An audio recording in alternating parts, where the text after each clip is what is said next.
الخير كله في القرآن. الخير كله في القرآن. الخير كله.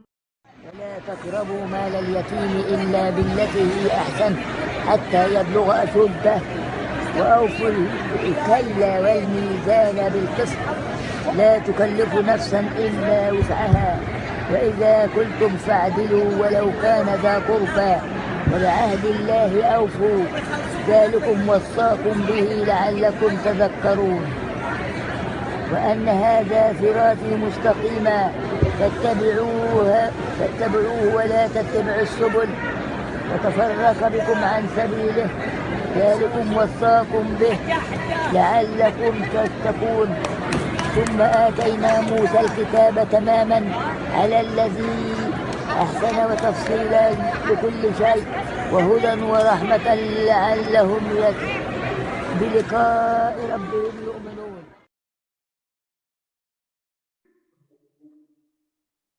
Assalamualaikum warahmatullahi wabarakatuh. Asyhadu an la ilaha illallah wahdahu la syarikalah wa asyhadu anna Muhammadan abduhu wa rasuluhu amma ba'du. A'udzu billahi minasy syaithanir rajim. Bismillahirrahmanirrahim. Allahumma shalli ala Muhammad wa ala ali Muhammad kama shallaita ala Ibrahim wa ala ali Ibrahim. Barik wa sallim innaka Hamidum Majid. Hadirin wal hadirat rahimakumullah. Alhamdulillah, puji syukur kehadirat Allah Subhanahu wa taala kita dapat berjumpa kembali dalam acara kajian buku online. Kita masih mengkaji buku karya Hadrat Mirza Bashiruddin Mahmud Ahmad yang berjudul Teknik EPAT atau Points to Ponder dalam bahasa Inggrisnya atau poin-poin untuk direnungkan. Pada kesempatan malam hari ini saya akan membahas dua topik yang ada dalam buku ini. Yang pertama judulnya adalah di sini keinginan seorang wanita tua. Ya. Hadrat Mirza Bashiruddin Mahmud Ahmad di sini beliau menyampaikan sabda beliau atau di sini dipakai sebagai kutipannya atau quote ya. Al-Quran adalah kekayaan yang terbesar. Bagaimana bisa seorang muslim yang benar melihat di rumahnya tanpa kekayaan ini? Ini quote yang saya ulangi lagi. Al-Quran adalah kekayaan yang terbesar. Bagaimana mungkin seorang muslim yang benar ya, melihat di rumahnya tanpa kekayaan ini? Jadi mungkin quote ini biasanya ditampilkan sebelum cerita supaya pembaca dapat setidaknya memahami apa yang akan dibahas ya, dalam cerita tersebut. Jadi Huzur di sini menceritakan bahwa Hadrat Hakim Maulana Nuruddin Khalifatul Masih Awal, beliau pernah menceritakan bahwa ada seorang wanita tua. Nah, Hadrat Maulana Hakim Nuruddin ini biasa mengunjungi wanita tua itu dari waktu ke waktu. Jadi beliau seringkali mengunjungi wanita tua ini. Nah, sekali waktu Maulana Hakim Nuruddin beliau bertanya kepada wanita tua ini, "Wahai ibunda yang terkasih, beritahu kepadaku jika Anda memerlukan sesuatu, aku pasti akan memenuhinya atau memberikannya kepadamu." Nah, wanita tua ini menjawab, ya, "Wahai anakku, aku sudah sangat nyaman. Aku tidak memerlukan apapun," kata wanita tua ini. Nah, kemudian Hadrat Maulana Hakim Nuruddin, beliau pernah di dalam satu kesempatan yang lain menceritakan bahwa ketika berkunjung lagi ke wanita tua itu, ya, nah beliau bertanya hal yang sama, mengatakan dengan agak memaksa, ya, Anda pasti memerlukan sesuatu, agak sedikit memaksa ya. Namun di sini disampaikan dalam buku tersebut, atap kali beliau mengatakan saya sangat, ya jawaban yang sama. Jadi seringkali atap kali wanita tua ini mengatakan saya sudah sangat nyaman dengan segala sesuatu yang sudah tersedia di sini. Saya tidak mendapatkan kesulitan dan kesusahan apapun dalam hidup ini, kata beliau, kata wanita tua ini. Nah, kemudian wanita tua ini menjelaskan, kami di sini, ya, anak dan ibu. Jadi ibu atau wanita tua ini tinggal dengan seorang anak. Jadi beliau mengatakan kami di sini, anak dan ibu, ya, Allah Ta'ala biasa mengirimkan kepada kami berdua 2 potong roti atau 2 lembar roti. Karena kenapa lembar? Karena kan kalau roti India itu kan dia seperti lempengan begitu kan, bulat lempeng. Jadi beliau mengatakan Allah Ta'ala biasa mengirimkan kepada kami tiap hari itu 2 lembar atau 2 potong roti, pagi dan malam hari, kata nenek atau wanita tua ini. Aku makan 1 lembar atau 1 potong roti itu, anakku memakan 1 potong yang lain. Enggak, di sini wanita tua ini bahwa kami, anak dan wanita tua ini, kami tidur di satu ranjang yang sama karena kami hanya memiliki 1 selimut, kata wanita tua ini. Ya. Jika pada sisiku atau pada bagian wanita tua ini merasa dingin, lalu katanya disampaikan di sini, aku meminta anakku untuk memberikan selimut itu untuk menutupi bagian yang tinggi. Nah kemudian anak ini ya memberikan selimutnya kepada ibundanya. Nanti gak berapa lama katanya anaknya gantiannya kedinginan. Jadi anaknya menyampaikan kepada ibundanya bahwa saya kedinginan, maka ibunya memberikan selimut itu gantian kepada anaknya. Jadi begitu seterusnya. Ini ritme kehidupan wanita tua ini. Ya. Makan dengan 1 hari itu 2 potong roti dibagi 2, 1 anaknya 1 beliau, dan itu pagi untuk pagi dan malam hari. Kemudian tidur di 1 ranjang karena hanya memiliki 1 selimut. Jadi gantian kalau dingin. Mungkin yang pernah pergi ke Kadian yang merasa bagaimana dinginnya daerah situ, ya. Jadi itu dingin sekali memang. Terbayang juga kalau pakai selimut gantian itu paling lama mungkin 5 menit lah bertahan, lalu pasti gantian. Ini karena selimutnya 1 jadi saling tarik ya, nah, gantian. Jadi beliau menyampaikan di sini wanita tua ini, beliau sudah merasa sangat cukup. Beliau mengatakan, saya sudah sangat nyaman dengan kehidupan saya sudah sangat comfortable. Beliau menyatakan di sini, saya tidak membutuhkan apapun. Saya tidak merasa kesusahan dengan kondisi saya ini.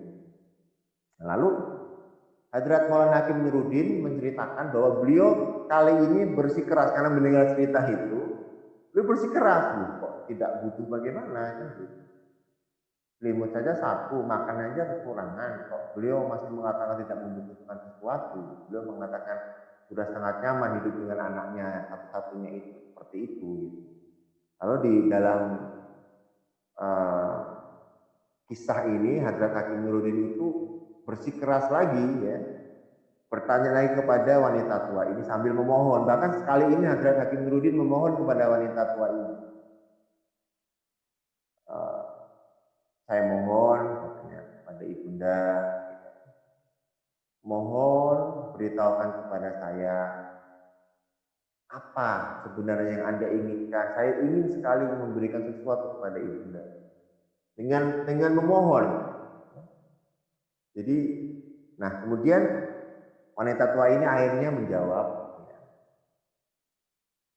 dikarenakan usiaku sudah sangat lanjut, kata wanita tua ini. Pandangan mataku sudah sangat lemah, kata wanita tua ini. Aku tidak dapat membaca dengan nyaman di sini ya Al-Quran yang saya miliki, karena Al-Quran yang wanita tua ini miliki katanya tulisannya itu dicetak dengan tulisan yang kecil. Jadi wanita tua ini mengatakan karena lanjut usia, matanya sudah lemah, pandangannya sudah lemah, jadi beliau kesulitan untuk membaca Al-Quran itu. Nah, jika Anda memaksa, bersikeras, memohon kepada saya apa yang saya inginkan, kata wanita tua ini. Aku tidak menginginkan apapun. Sesungguhnya betul, aku tidak menginginkan apapun. Kecuali aku hanya, kalau memang kamu bersikeras, ya, tolong berikan kepadaku sebuah Al-Quran, ya, yang dicetak dengan huruf yang agak besar, kata wanita tua ini. Sehingga aku dapat membacanya dengan kenyamanan, dengan benar. Karena kalau terlalu kecil dia pun mungkin ya susah membacanya dan mungkin salah-salah. Tapi dengan Quran yang lebih besar, dengan tulisan yang lebih besar, dicetak lebih besar, barangkali beliau mengatakan saya akan bisa lebih nyaman ya, lebih enak membaca Al-Quran. Nah ini Hadrat Khalifatul Masih Tani Hadrat Mirza Bashir Mahmud Ahmad, beliau menjelaskan bahwa bagi seorang yang beriman, bagi seorang yang beriman yang betul kepada Allah Ta'ala, karunia terbesar bagi dia adalah Al-Quran. Teringat bagaimana Allah Ta'ala memberitahu Hadrat Masih Maud alaihissalam dan kesempatan al-khairu kulluhu fil Quran, bahwa segala kebaikan itu ada di dalam Al-Quranul Karim. Jadi seorang wanita tua ini merasa beliau sudah memiliki segalanya, padahal hidupnya bisa dibilang sangat sederhana. Tapi bagi wanita tua ini, dengan setiap hari masih bisa membaca Al-Quran, meskipun susah karena Al-Qurannya terlalu kecil ya, masih bisa membaca Al-Quran, masih bisa merenungkan Al-Quran itu, mempraktekannya, itu sebuah kenikmatan yang luar biasa untuk wanita tua ini. Juga beliau mengatakan saya tidak membutuhkan apapun. Beliau mengatakan dengan hanya makan 2 potong roti seharian, ya plus tadi tidur kedinginan, itu buat beliau itu sudah sangat-sangat nyaman. Karena apa? Karena segala-galanya untuk beliau adalah Al-Quran. Dengan membaca Al-Quran, dengan merenungkan ayat-ayatnya, dengan mempraktekkan perintah-perintah Allah, itu adalah sudah menjadi nikmat yang luar biasa bagi beliau. Jadi tadi ya, al-khair kulluhu fil Quran itu betul-betul beliau rasakan sendiri. Segala karunia yang terbaik ya itu ada di dalam Al-Quran. Membaca Al-Quran itu sebuah kenikmatan yang tidak tergantikan oleh apapun. Ya, ini hikmah yang luar biasa yang sangat perlu ya. Nah, ini kita ambil pelajaran dari cerita ini ya. Artinya bagaimana kita semua harus menjadikan Al-Quran itu prioritas dalam kehidupan kita. Karena di dalam Al-Quran itulah terdapat ya guidance, petunjuk ya dari Allah Subhanahu wa Ta'ala. Ya. Makanya ada sabda Hadrat Rasulullah SAW, beliau pernah bersabda bahwa barang siapa yang memuliakan Al-Quran, Allah Ta'ala akan memuliakan dirinya ya, di akhirat nanti. Jadi ya artinya kemuliaan itu ada ketika memang seorang mukmin yang benar, mukmin sejati itu ya betul-betul menjadikan Al-Quran itu sebagai hudalil muttaqin, betul sebagai petunjuk bagi orang-orang yang bertakwa. Ya.